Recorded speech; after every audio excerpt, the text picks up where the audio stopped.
Hi everyone, it's Elle. Been a few days, um, but I'm back with. I feel like I have a ton of updates. I don't even know what day I'm on with this fast. Um, I just know that my goal is July 14th. So, um, let's see. The A few days ago, maybe like a week and a half ago, um, the High Vibration Living team out of Atlanta, Georgia, came out with a 7-day detox. So their detox was consisted of 3 days of juicing. One day was like orange juice, pineapple juice, and grapefruit juice. Then one day was like melon juices, and then one day was green juices. And then the remaining 3 days is a water fast. So I decided that could, give me a kick up a notch. So I'll join that to get some fire under my current fast. And boy, did it give me an experience. So a little background about me is that I have been basically vegetarian for like 4 years, and then primarily vegan for like the last 3 years. And I noticed I initially started that because I had some borderline high cholesterol, which kind of runs in my family. So, and I was overweight, so I wanted to, not get into a position where I would be on medications or that medications would be recommended. So I started to change my lifestyle. And I winded up finding that, when I was vegetarian, I would eat a lot of dairy. And I felt like it was almost to the point where people would try to force dairy on me. It's like, oh, you're vegetarian, here's this mac and cheese. Oh, you're vegetarian, just eat this cheese pizza. It was very dairy based. Lots of eggs too, and lots of cream and things like, vegetarian lasagnas with the white sauce and Alfredos and stuff like that. So one day I decided that I was going to do a detox that was loosely based on Ayurveda, and it didn't contain any dairy, even though ghee is like a big, thing with Ayurveda. It didn't contain any dairy. And it did contain some fish, but since I already didn't eat fish, I wasn't going to do fish. So that lasted for 21 days, and that's when I realized, oh my gosh, I feel better without all of that dairy in my life. So that's what led me to veganism.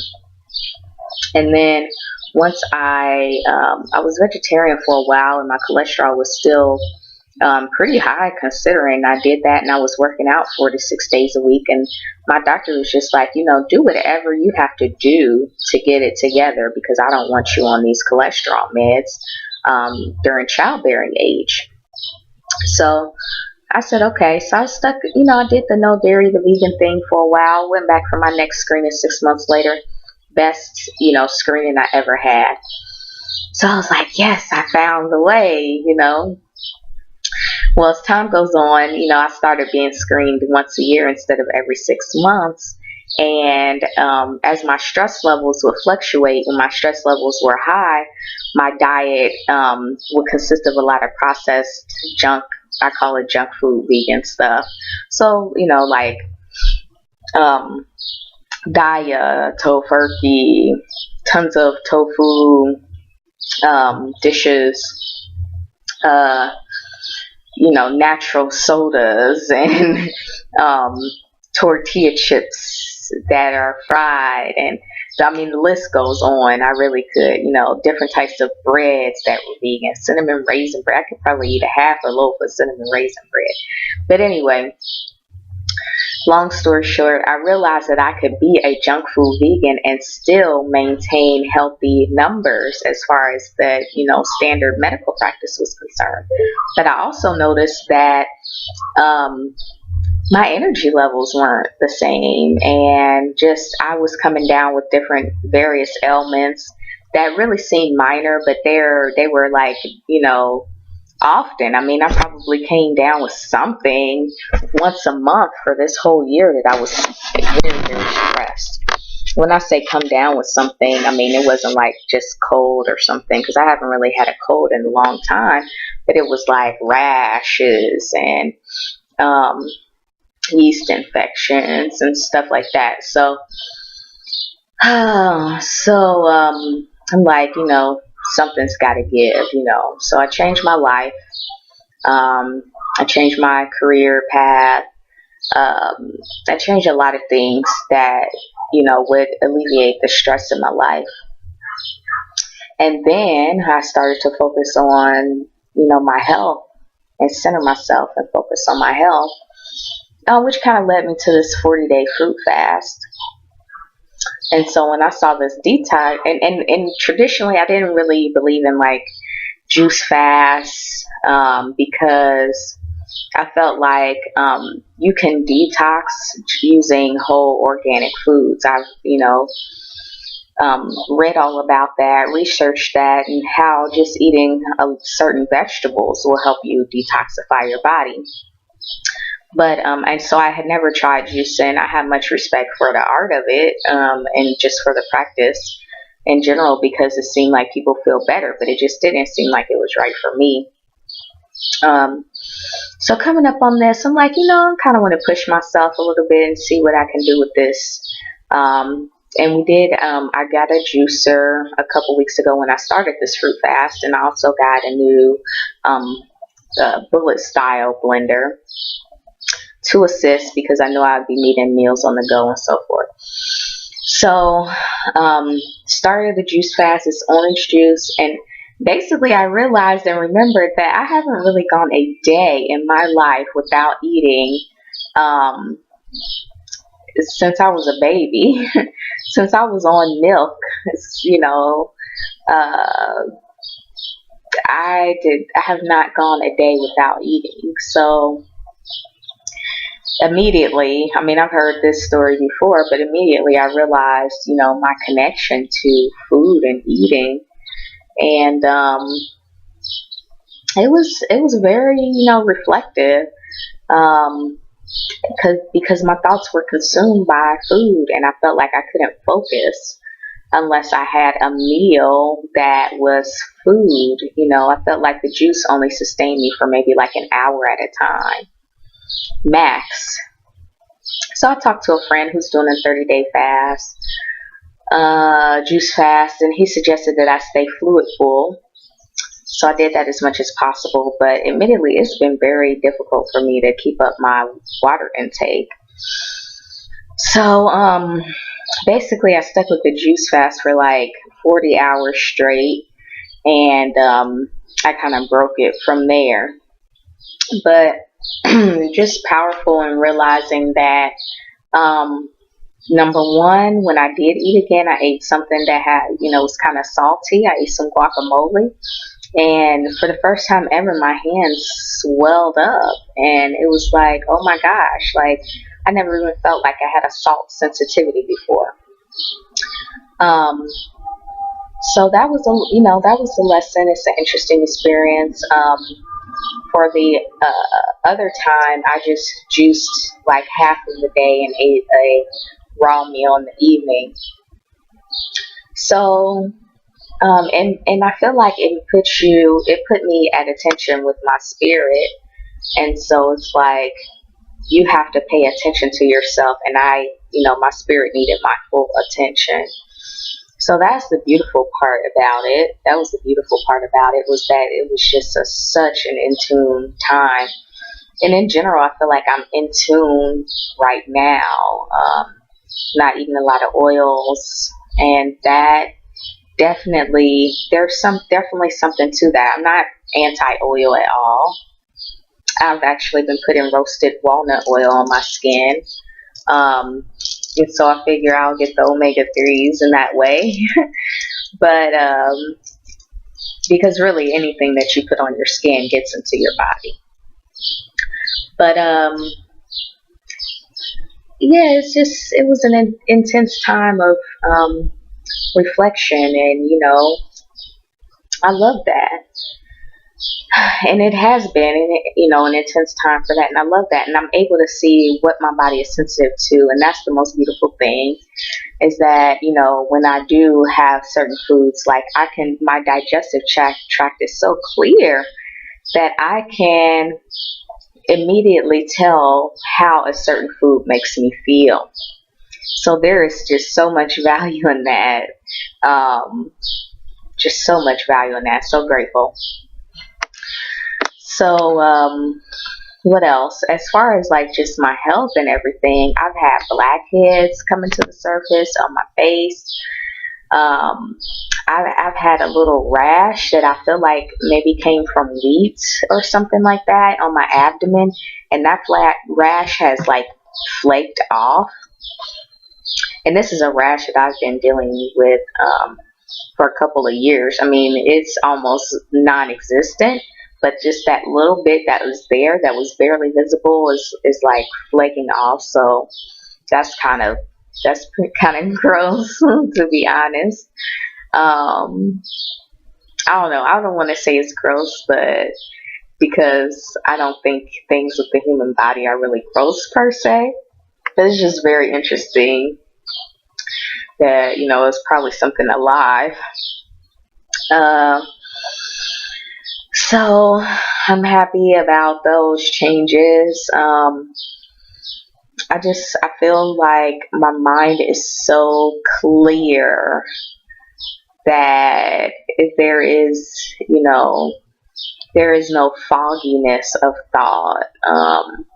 I'm in school, so I'm taking some science courses, and I mean, I've just been so on point, and that's part of what I wanted out of this is mental clarity. I didn't really feel like I was unclear before, but I just felt like sometimes there were just some mental hiccups, like you're trying to solve a problem and you're stuck, and that it's just something that's just a little off, and I feel like that's not off anymore. Like I have mental clarity, and I'm so grateful for that. I'm so excited. And I'm not really getting too scientific today or anything. I'm just in a really grateful place, in a really clear place, feeling really good. Wanted to give you all an update on where I am. Just had an apple carrot ginger juice, and that gives me life. That was delicious. I'm going to go prepare some fruit infused water with some grapefruit. I'm not doing the water part of that fast, that 7-day fast.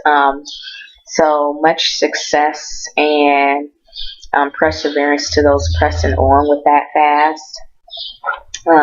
I'm just doing what I feel like is right for me right now, and at the level that I'm at, I'm not feeling like I'm ready for a water fast.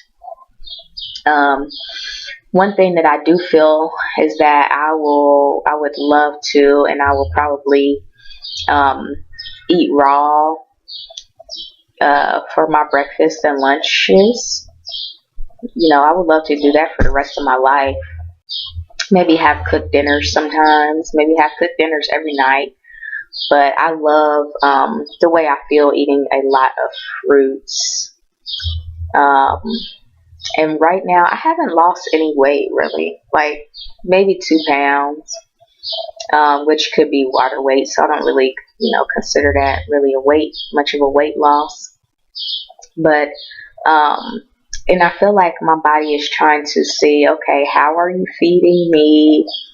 What's our new metabolism going to be? What type of activity are you going to be doing?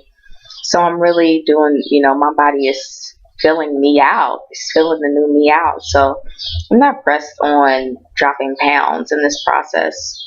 My husband has been dropping pounds kind of like crazy. But I also realized that before this, my diet wasn't terrible. So it's not as big of an adjustment for me as it is some people. And so I'm grateful for that too, because in some ways my growing challenges in this have been gradual versus dramatic. The most dramatic thing for me continues to be eliminating wheat from my diet. And I believe that I'm allergic to wheat, and I believe, or at least modern wheat, and I believe that in general it's just not good for me. It bloats me, and I itch when I eat it, and so on and so forth. But I'm, been addicted to the taste of it, so that's just something that is, crazy. And just like in the past, when I went to being a vegan, it took me about 3 months until my cravings for dairy were broken. The chemicals in dairy, are strong. They attract you to it. So I knew the science behind it, and I knew that it was just kind of like a thing about breaking those connections in my brain. And I feel like it's a similar journey with wheat. It's presented to us so much as something to eat, and it's just normal, and it kind of gives you these serotonin spikes, and it's something else that a lot of us are addicted to. Whether you're allergic to it, or if you have a severe allergy to it, if you have a gluten allergy, or if you're not allergic to it at all, it can still be something that is addictive and hard to abstain from. So, the journey continues with my wheat cravings. I think about big pasta dinners. But when I break this fast, I'll enjoy probably something like quinoa pasta here and there, because I like pasta. It's kind of like part of American culture to enjoy pasta dishes. So I have a butternut squash mac and cheese recipe where the cheese is made from butternut squash that I want to try. So anyhow, this video is almost 20 minutes. I'm surprised that I'm talking that long, to be honest. But I just wanted to give an update. Been out of town a couple weekends. Probably going back out of town soon. Excuse me. So that's always interesting, to go out of town and try to have ripe fruits on hand, and try to, eat right, as less processed as possible. So here's to my, I love my domestic travel journeys, so I'm looking forward to the next thing. So until next time, stay well, be well, and keep loving. Peace.